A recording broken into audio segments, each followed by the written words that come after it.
What's going on, folks? This is Christian Thomas, and I'm coming at you with another video. And today, or tonight rather, I'm going to talk to y'all about what's been going on in the skeptic community as of late, especially over the past month and a half or so. And before I get into that, I have to start out with how the skeptic community originally formed. And the skeptic community originally formed as an atheist slash agnostic slash anti-religion community, and it began with debunking all sorts of religious ideas such as creationism, flat earth, hollow earth, and also evolution denial and things of that nature.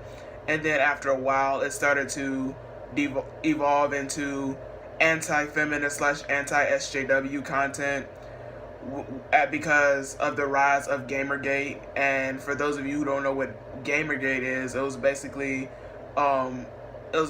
some drama involving people in the gaming community, and certain feminists and certain SJWs were complaining about people being racist or sexist or being overall harassers in the gaming community. And then there are several journal articles and such written about it, and people have made videos and stuff about it. And then from there, we've evolved into the anti-SJW slash anti-feminist YouTube community, and several YouTubers make a lot of anti-SJW content or commentary, whatever you want to call it. People like Andy Worski, Jeff Holiday, Some Black Guy, Kraut and T, Sargon of Akkad, Hunter Avalone. The list goes on and on. And I don't really look at the skeptic community as a community per se. I believe that it's a genre at best, because while each one of us may have similar beliefs on some things, we may disagree on a slew of other things. And we have different ways of reaching the same conclusion. Some people within the skeptic slash anti-SJW slash anti-feminist community, there are some people within the community who are liberal, some are conservative, some are libertarian, some are centrist, so forth and so on. And there's some who are religious, some who are atheist, some who are agnostic, some who are Christian, so forth and so on. And that's why I can't really say that we're a community necessarily, because we have a smorgasbord of different ideologies while sharing the same goal with destroying identity politics from both the left and the right. And I believe that both the left and the right should be criticized at a fair length, because both sides have their strong points and both sides have their weak points. And that goes for anything, to be quite honest. And with that said, a lot of people, a lot of YouTubers and stuff, were getting tired of us making stuff about SJWs and liberals and things like that. So some people within the skeptic community decided to go after the alt-right. And while I believe that the alt-right's beliefs should be challenged, such as like race realism and their white identitarianism, I, however, disagree with resorting to SJW tactics by deplatforming your opponents and doxing them and things like that. This is what leads me to what I'm going to talk about with what's been going on in the skeptic community as of late. And it all started back in July or June or something with the whole Rage After Storm situation. And when Rage put out her race realism video, a lot of people disagreed with it, to say the least. And a lot of people made video responses to it and live streams about it and things like that. And this was like the beginning of the end, or the beginning of the skeptocalypse, or so to speak. And this is what drove the skeptic YouTuber Kraut and T. He was always known for making anti-SJW content and commentary and things like that. And with the Rage After Storm situation, he decided to challenge the alt-right. And needless to say, it hasn't gone well for him, or for Jeff Holiday, or for anyone else that was on this crusade against the alt-right. Quite honestly, I'm not a fan of the alt-right because I disagree with a lot of the bullshit that they believe. But however, I disagree with the way Kraut and Jeff and a few others have gone to go after the alt-right. They should have just made video responses and challenged their ideas or engaged in debates with them and left it at that. I respect video responses. I respect debates and things like that. I, however, don't respect going after people's livelihoods and doxing them and deplatforming them and things like that. And they were all involved in this Discord server called the YouTube Scientists or Operation Task Force, where they were going after specific conservative or suspected alt-right YouTube channels, and they had a big list of all of these right-wing YouTubers that they want to go after and things like that, and Coach Red Pill, he had his suspicions in early December when he made his video about Kraut planning to dox him. When I first watched it and things like that, I thought he was just bullshitting. And I had talked to Jeff Holiday and Kraut and T on Twitter, and then they were basically telling me that Coach was lying and things like that. And about 2 weeks later, probably it was mid-December at this point, where Andy Worski and Takasaw did live streams about Kraut's doxing server and things like that. And that's when everything started to come to light. That's when everybody started to crack. And with Kraut and T, he's like he left the internet instead of just saying, you know what, I fucked up, I went a little bit too far, I'm sorry. It's like he decided to leave the internet. It's like I genuinely didn't want him to leave, but that was his decision. And I'm going into Jeff Holiday. And the thing is, with Jeff Holiday, he apologized. He made an hour-long apology video. Some people thought it was genuine, some people didn't. And if you watch it, you can come to your own conclusion about it.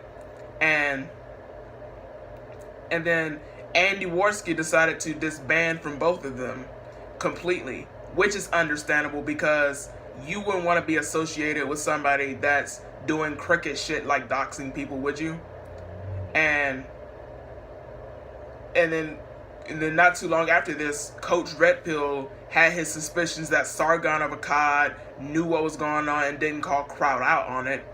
And I believe that Sargon did know what was going on because Kraut and Sargon did have a chat about this whole situation. And Coach Red Pill was saying that Sargon knew about it and he was calling him a coward and a bad leader and things like that, in spite of the fact that Sargon said he didn't want to be a leader of the Skeptic Community. And things came to light that Sargon knew about it, but he disagreed with. He told Kraut, like, you know, this isn't a good idea. This is SJW tactics and things like that.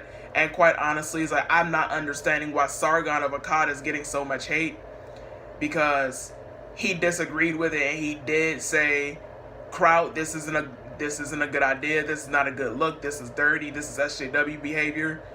But people like Coach Red Pill, no bullshit, and to an extent Mr. Medicare, kept insisting that Sargon didn't do anything, didn't say anything, when there was audio release of him saying stuff.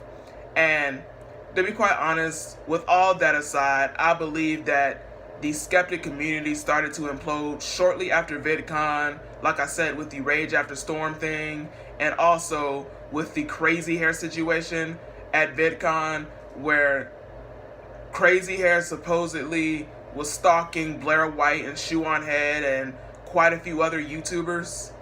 And a lot of people were outraged. A lot of the YouTubers were outraged, so they decided to do a live stream with Crazy Hair, Bunty King, Andy Worski, Blair White, and Shoe on Head.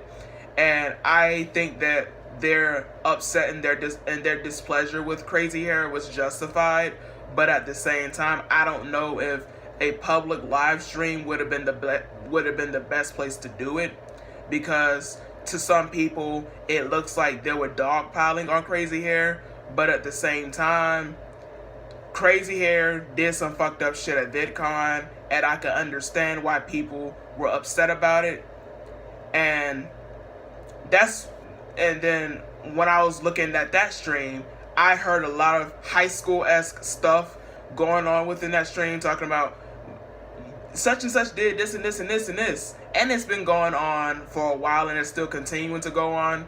Don't get me wrong, I'm not talking bad about any of these YouTubers whatsoever. It's just the fact that people are just doing things that I disagree with, and people have opinions that I disagree with, and I am expressing them to the best of my ability in the public space. And don't get me wrong, I still like their content. I still really, really like their content. And some of them I believe that I would even like as people. But I'm just saying what's been going on in the skeptic community, if I can even call it that. And I'm talking about my opinion on it and how much I don't like it. And I hope that we can go back to battling ideas and things like that, instead of all this pointless drama and calling out each other for the sake of subscribers or views or money or whatever. We can call out each other when we're doing something morally wrong. If it's somebody that we're friends with, then that kind of stuff should be addressed privately. I'm sorry, it should be addressed privately instead of publicly, where a whole bunch of other shit can go down, and we don't want that for anybody. It's just not worth it.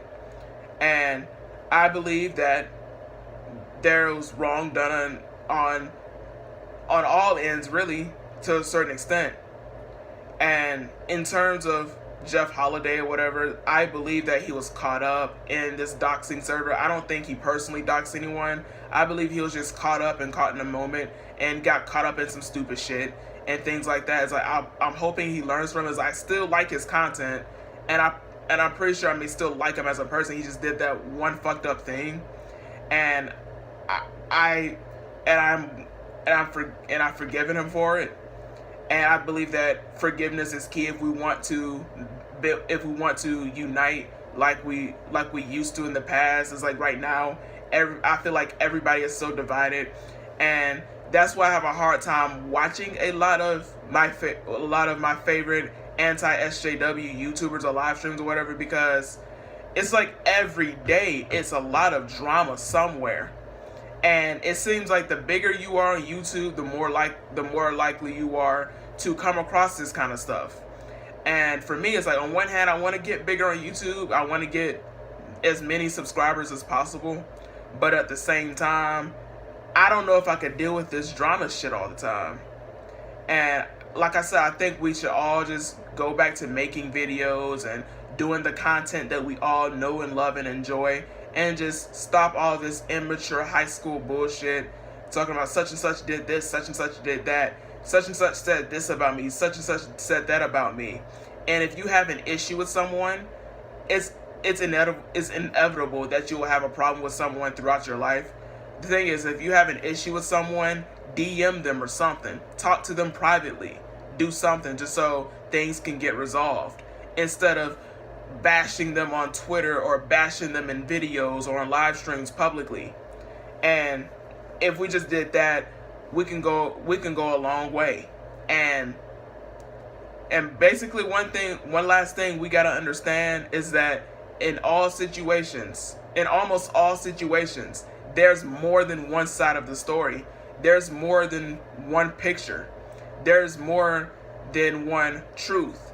And how certain people may see the truth may be completely different from how others see the truth. And with that said, let's continue discussion. Let's continue battling shitty ideas, whether it's from the left and from the right, whether it's from religious people, from atheists or whatever. Let's just continue doing what we were set out to do, which is like be the voice of reason in all of this nonsense. Let's just get back to what we used to do. Let's just get back to just chilling out, making fun of shit, giving our commentary on different political views, political views and current events and things like that. Don't get me wrong, we still do those things. It's just that a lot of this drama, while it can be entertaining at certain points, but at the same time, it can be extremely exhausting. And I'm starting to see that with a lot of people here on YouTube. I can see how exhausted they are by constantly putting out fires and this and that. And can we all just please be forces of reason and be voices of reason, and not let our emotions get in the way of logic, and not let our ego get in the way of our morals? Because I think that was the breakdown of everything that's been going on as of late. People let their own egos and let their own self-interest get in the way of what's right and what's wrong. And I believe this is what caused Kraut to do what he did. This is what caused Jeff to be involved with what he was involved in. And this is what's causing a lot of people to turn their backs against each other. And this is what's causing a lot of people to sell each other out and slander and strawman and dox each other and things like that. If you dislike somebody, just have a conversation with them. Just tell them what they did wrong and move on from there. Don't resort to these dirty tactics by going out of your way to actively hurt someone, because that's not what we're about. That's not what we should be about. And with that said, if you like this video, please give it a like, comment, subscribe, and thumbs up. And peace out. See y'all in the next video. Peace again.